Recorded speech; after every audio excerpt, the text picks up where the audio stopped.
Tony Stark दुनिया का सबसे इंटेलिजेंट और सबसे केयरलेस साइंटिस्ट।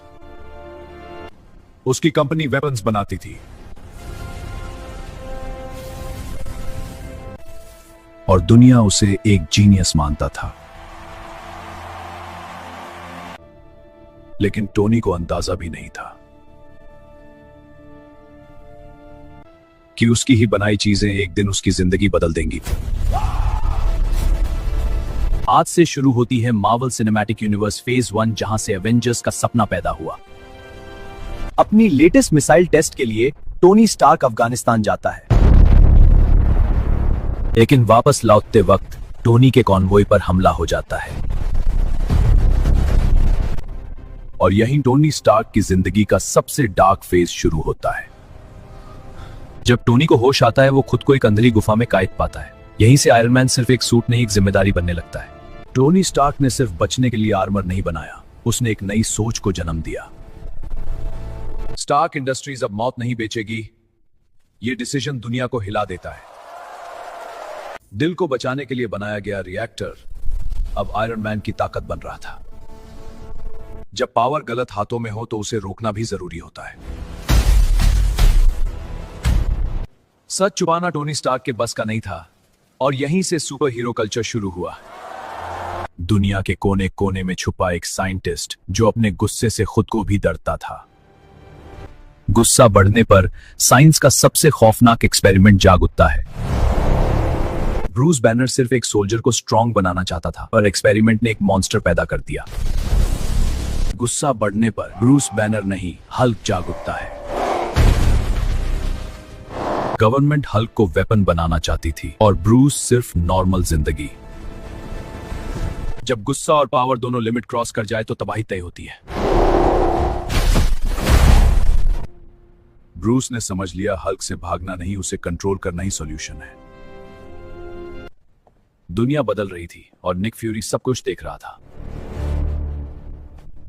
हीरोज अकेले काम नहीं करेंगे, अब टीम बनने वाली थी।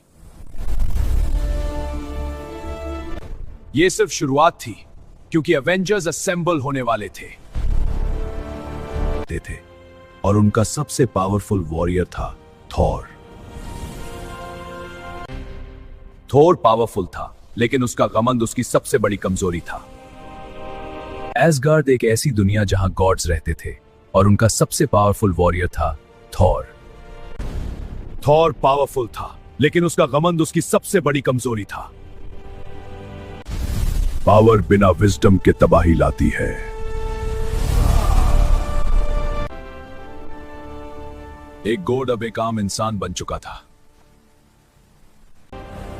जब तक तुम वर्दी नहीं हो, तब तक तुम पावरफुल नहीं हो। सैक्रिफिसली स्ट्रेंथ है। एक कमजोर लड़का जो सिर्फ एक चीज में स्ट्रांग था, उसका दिल। वर्ल्ड वॉर के बीच एक एक्सपेरिमेंट होने वाला था। एक गॉड ने ह्यूमिलिटी सीखी और एक सोल्जर लेजेंड बनने वाला था। स्टीव रॉजर्स कमजोर था, पर उसका हौसला सबसे स्ट्रांग था। फिर आया एक एक्सपेरिमेंट जो दुनिया बदलने वाला था। कमजोर स्टीव बन गया सुपर सोल्जर। शील्ड सिर्फ एक वेपन नहीं, एक सिंबल बन गया। लेकिन हर पावर का एक दुश्मन होता है, और यहां था हाइड्रा। दुनिया बचाने के लिए उसने खुद को सैक्रिफाइस कर दिया। एक हीरो बर्फ में सो गया 70 सालों के लिए। वो ब्लू एनर्जी क्यूब सिर्फ एक वेपन नहीं था, वही एवेंजर्स को जाग चुका था और अब एवेंजर्स असेंबल होने वाले थे। जब टेसरैक्ट एक्टिवेट हुआ, दुनिया का बैलेंस हिल गया। असगार्ड का भगोड़ा प्रिंस लोकी वापस आ चुका था। अब टाइम आ गया था इनिशिएटिव एक्टिवेट करने का।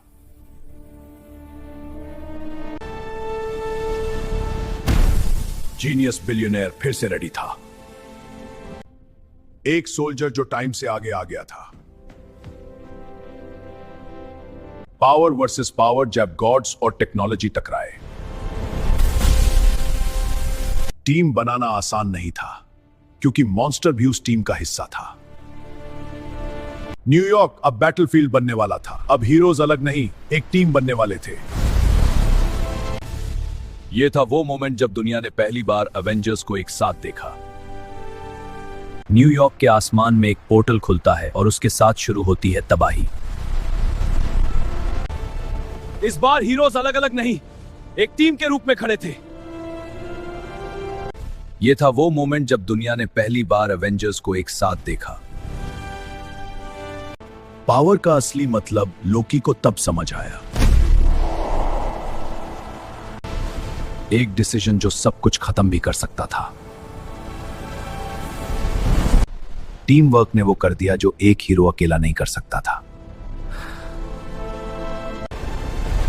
गॉड ऑफ मिसचीफ अब हार चुका था। लेकिन कहानी यहीं खत्म नहीं हुई, क्योंकि कहीं दूर कोई मुस्कुरा रहा था। अवेंजर्स सिर्फ एक टीम नहीं, एक एरा की शुरुआत थी।